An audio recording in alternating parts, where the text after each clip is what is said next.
నిన్న జిల్లా మంత్రి మొన్న ఒక ఆయన ప్రకటన చేసిండు. నాగార్జున సాగర్ నిండినా మేము నీళ్ళు ఇయ్యం రైతులకు. మరి వాటర్లో నీళ్ళు కలిపి నీళ్ళలో వాటర్ కలిపి తాగి మాట్లాడుతున్నాడా? సాగర్కు వచ్చిన నీళ్ళని ఆయనకే సరిపోతాయా? మరి వాటర్లో నీళ్ళు కలుపుకోవడానికి బుద్ధుండి మాట్లాడుతున్నాడా లేక మాట్లాడుతున్నాడా? ఒకవైపు ఈ పనికిమాలి మంత్రులను పెట్టుకొని ఈ చెత్తనంతా చుట్టు పెట్టుకొని రేవంత్ రెడ్డి చేస్తున్న ద్రోహం నల్గొండ జిల్లాకు మహబూబ్నగర్ జిల్లాకు రెండింటికి కూడా. నాగార్జున సాగర్కి ఇప్పట్లో నీళ్ళు వచ్చే పరిస్థితి కనబడతలేదు వీళ్ళు చేసే ద్రోహం వల్ల.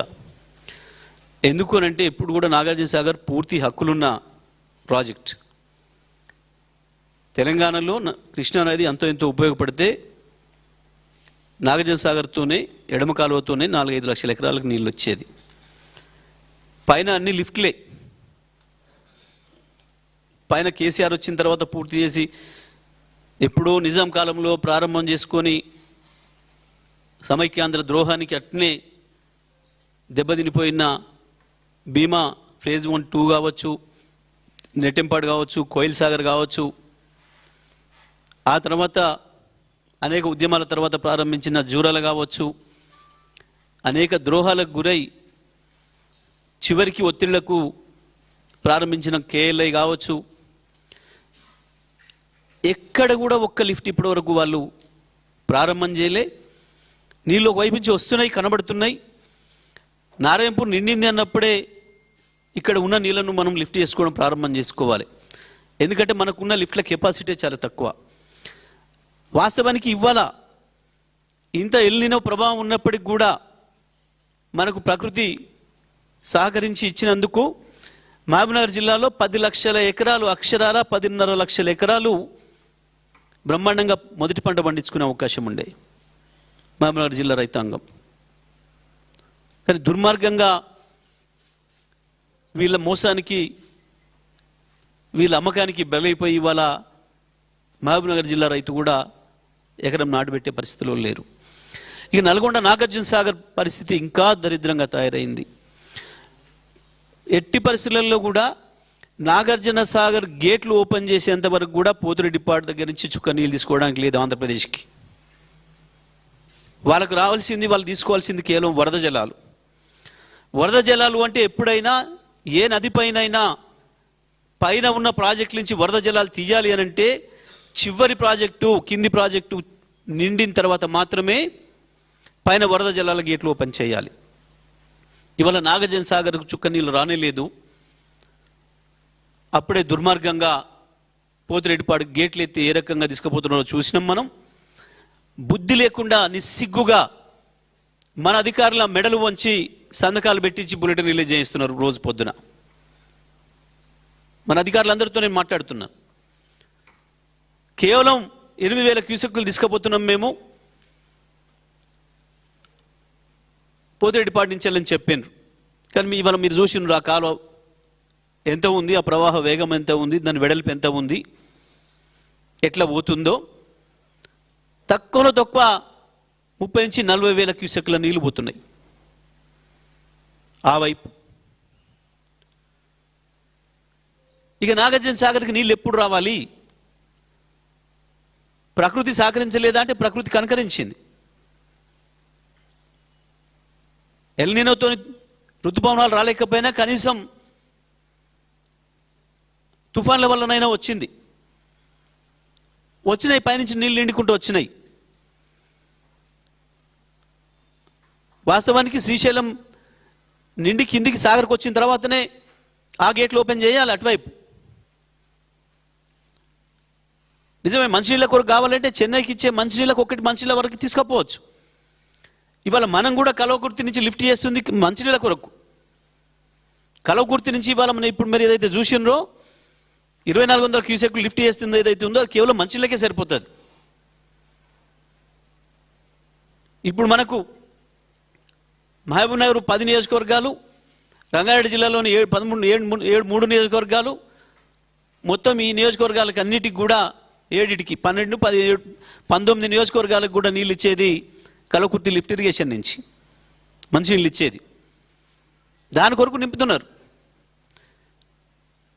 ఎంత దుర్మార్గంగా ఉన్నారు అంటే వీళ్ళు కనీసం ఎండాకాలంలో గ్రీజ్ పెట్టి కూడా కనీసం ఎక్కడ కూడా ఒక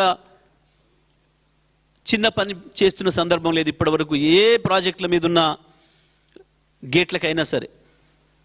వాస్తవానికి ఒక చెరువు తుముక్కు కూడా ఉండే గేటుకు కూడా గ్రీజ్ పెట్టుకొని రెడీగా ఉండాలి వర్షాకాలం వచ్చేటప్పటికి. ఎవరికి సోయలేదు ఈ ప్రభుత్వంలో, ముఖ్యమంత్రికి సోయలేదు, నా ఇరిగేషన్ మంత్రికి లేదు, ఏ జిల్లాలలో ఆ జిల్లాలకు ఉండే మంత్రులకు సోయలేదు. తీసిరు కానీ గేట్ లేదు, రోప్ తెగిపోయిందని చెప్పి కేవలం మనుషుల కొరకు మాత్రమే వాడగలుగుతాం, ఇవ్వము అని చెప్పి మాట్లాడుతున్నారు. అన్నిటికీ మించి రాష్ట్ర ప్రభుత్వమే, తెలంగాణ రాష్ట్ర ప్రభుత్వమే తెలంగాణ ప్రజలపైన పెద్ద కుట్ర చేస్తున్నది. ఎట్టి పరిస్థితులలో పంటలు పండనీయొద్దు అని చెప్పి. ఒక్క వరిధాన్యమే కాదు, వరిధాన్యం అయితే బోనస్ అడుగుతారు, పంట పండించి అడ్డగోలుగా బోనస్లతో ఇబ్బంది అవుతుంది. మనం ఏదో మోసం చేద్దామని చెప్పి సన్నోట్లకు మాత్రమే ఇస్తామని చెప్తే రైతులు తెలివి మారినరు, అందరు సన్నోట్లకు మారినరు అని చెప్పి వరిని డిస్కరేజ్ చేయడం కొరకు అని చెప్పి ఏదో ఎల్లిలో వస్తుంది, ఈ వస్తుంది, అది వస్తుందని చెప్పి భయపెట్టించి తప్పించి దొబ్బే ప్రయత్నం చేస్తున్నారు. నిజమే వరికి కాదు, మరి ఏ పంట పండియడానికో నువ్వు చెప్తుంది, నువ్వు చెప్పిన ఏ ఆరుతడి పంటలో ఆ ఆరుతడి పంటలకు సంబంధించిన విత్తనాలు ఇచ్చినవా? ఇస్తే దానికైనా నీళ్ళే కావాలి కదా. నీళ్ళే లేకుండా పండే పంట ఏమైనా ఉందా? ఆరుతడి పంటలకే ఇవ్వు. ఆరుతడి పంటకు వారానికి ఒకసారి ఇస్తారు నీళ్లు, వారం ఇస్తారు, వారం బంద్ పెడతారు. చెల్ల ఇవ్వు, ఆ రకంగానే ఇవ్వు. మొత్తం తెలంగాణలో ఉన్న అన్ని లిఫ్ట్లు ప్రారంభం చేయి. నాగార్జున సాగర్కు కూడా నీళ్ళు వచ్చేంత వరకు పోతిరెడ్డిపాటు నడపొద్దు అని చెప్పి డిమాండ్ చేయి. అదేవిధంగా గోదావరి పైన కూడా ఎంత సిగ్గు లేకుండా అబద్ధాలు ఆడినరు. ఆంధ్రప్రదేశ్ కుట్ర చేస్తుంది, చంద్రబాబు నాయుడు దుర్మార్గమైన కుట్ర చేస్తున్నాడు. జిఆర్ఎంబి మీద మనం కట్టి పూర్తి చేసుకున్న 7 ప్రాజెక్టుల పైన రివ్యూ చేయమని చెప్పి లెటర్ పెట్టిండు, దాన్ని వాళ్ళు ఎజెండాలో పెట్టిండ్రు. అంతకు మించిన దుర్మార్గం ఇంకొకటి లేదు. వాళ్ళకంటే పై సంస్థలు, జిఆర్ఎంబి అనేది చిన్నది ఒకటి, కానీ దీనికంటే పైన ఉండే కేంద్ర మంత్రులు, కేంద్రంలోని అన్ని శాఖల కార్యదర్శులు అన్ని అనుమతులు ఇచ్చినాక ప్రారంభం చేసిన మొత్తం ప్రాజెక్టుల పైన రివ్యూ పెట్టండి అని చెప్పి చంద్రబాబు ఇచ్చిన లేఖకు జిఆర్ఎంబి తీసుకొచ్చి ఎజెండాలో పెడితే కనీసం ఎవరికి సోయలేదు. ముఖ్యమంత్రి, ఇరిగేషన్ మంత్రులకు ఆ తీరిక లేదు, ఆ సోయలేదు. ఆ జిల్లాల మంత్రులకు సోయలేదు. మేము మాట్లాడితే ఎదురుదాడి చేశాను. బీజేపీలో ఉన్న కొంతమంది ఎంపీలను కొనుక్కొని వాళ్ళతో పెట్టించారు. నిన్న మొదటిసారిగా కేటీఆర్ గారు వార్నింగ్ ఇచ్చిన తర్వాత ఇరిగేషన్ ఈఎన్సీతో లెటర్ పెట్టించారు. మాట్లాడాలి. ఇప్పుడు ఏమంటాడో బీజేపీ నుంచి డబ్బా కొట్టే ఎంపీలు. నిన్నగాక మొన్న మాట్లాడుతూ ఎజెండానే రాలేదని మాట్లాడాడు. ఎజెండాలోనే లేనప్పుడు నిన్న ఎట్లా పెట్టిండు? తెలంగాణ ఈఎన్సీ లెటర్ ఎట్లా పెట్టిండు? అది ఎజెండా నుంచి ఉపసంహరించండి అని. మొదటి రోజే ప్రభుత్వం తీవ్రమైన అభ్యంతరం చెప్పాలి. మేము ఇవాళ మళ్ళీ హెచ్చరిస్తా ఉన్నాం బీఆర్ఎస్ తరఫున, ఎట్టి పరిస్థితులలో జిఆర్ఎంబి ఎజెండా నుండి కనుక తెలంగాణలోని ఆ 7 ప్రాజెక్టులను తీసేయకపోతే బహిష్కరించాలి మీరు.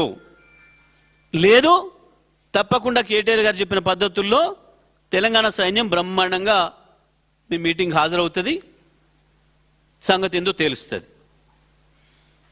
ఎట్టి పరిస్థితులలో కూడా ఎజెండా నుంచి తీసేయిస్తారా, లేదు మీరు బహిష్కరిస్తారా నిరసనగా, లేదా తెలంగాణ వాదుల్ని, బీఆర్ఎస్ సైనికుల్ని రమ్మంటారా? తేల్చుకోవాల్సింది వాళ్ళ ప్రభుత్వమే. ఇంకొక వైపు కృష్ణ పైన నాగార్జున సాగర్ కూడా నిండేంత వరకు ఎట్టి పరిస్థితుల్లో కూడా పోతిరెడ్డిపాడు నుంచి నీళ్ళు తీసుకోవడానికి అనుమతించడానికి వీల్లేదు. 854 పైన ఉన్నాయి కదా అని చెప్పి వాళ్ళ 78 వచ్చినాయని చెప్పి ఇష్టం వచ్చినట్టు నీళ్ళు తీసుకొని పోతున్నారు గేట్లు లేపి. ఎవడు లేడు ఆడ, కేఆర్ఎంబి ఎవడు లేడు, ఎవడు లేడు, ఒక మనిషి కూడా దిక్కులేడు. ఏమైనా ఆర్డర్ వస్తుందో ఎట్లా లేపుతున్నారో గేట్లు ఇష్టం వచ్చిన పద్ధతులను లేపేస్తున్నారు. కానీ ఇటువైపు మంత్రులకు మాత్రం సోయలేదు. వాళ్ళ ఆత్మలను అమ్ముకున్నారు, అన్ని అమ్ముకున్నారు. తెలంగాణ ప్రజల ప్రయోజనాల్ని అమ్ముకొని రాజకీయ పబ్బం గడుపుకుంటున్నారు. ఎందుకు భయం అవుతుంది వీళ్ళకు చంద్రబాబు గురించి మాట్లాడడానికి? చంద్రబాబు చేస్తుంది ద్రోహం కాదు. నిజమే మన రాష్ట్ర ప్రజలకు అక్కడ ఉన్నాయి, నేను నీళ్ళు తీసుకుపోతున్నాను చంద్రబాబు అంటే అనొచ్చు. కానీ జిఆర్ఎంబి ఉత్తరం సంగతి ఏంది? దేని కొరకు? తెలంగాణ ప్రజలకు ఇప్పటికి కూడా అర్థం కావాలి. తెలంగాణ మేధావులు, తెలంగాణ విద్యావంతులు, తెలంగాణ రైతాంగం, తెలంగాణ యువత అందరూ కూడా అర్థం చేసుకోవాల్సింది, కాళేశ్వరాన్ని మేము మొదటి నుంచి చెప్తున్నట్టు కాళేశ్వరాన్ని పండబెట్టింది కేవలం చంద్రబాబు కొరకే, రేవంత్ రెడ్డి.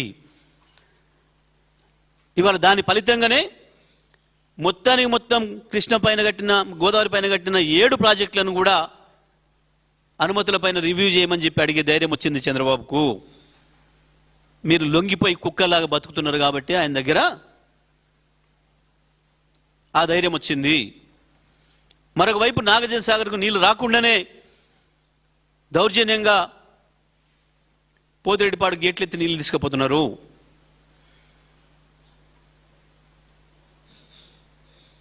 ఈ ప్రభుత్వానికి సోయి లేకపోవడమే కాదు, తెలిసే ద్రోహం చేస్తుంది తెలంగాణ రైతాంగానికి. ఇప్పటికైనా చూసిన తర్వాతనైనా తెలంగాణ మంత్రులు, తెలంగాణ ఎమ్మెల్యేలు, ఎంపీలు సోయి తెచ్చుకోవాలని చెప్పి మేము విజ్ఞప్తి చేస్తూ ఉన్నాం. ఏం జరుగుతుందో మీ ప్రభుత్వంలో, ఏ రకంగా మీ ముఖ్యమంత్రి, మంత్రులు తెలంగాణ ప్రయోజనాలని వాళ్ళకు తాకట్టు పెడుతున్నారో, వాళ్ళ రాజకీయ అవసరాల కొరకు, వాళ్ళ పదవులను కాపాడుకోవడం కొరకు, వాళ్ళు చేసే అవినీతిని కాపాడుకోవడం కొరకు కేంద్ర సంస్థల నుంచి ఏ రకంగా లొంగిపోయి కోట్లాది మంది ప్రజల్ని దెబ్బతీస్తున్నారో అర్థం చేసుకోవచ్చు తెలంగాణ సమాజం.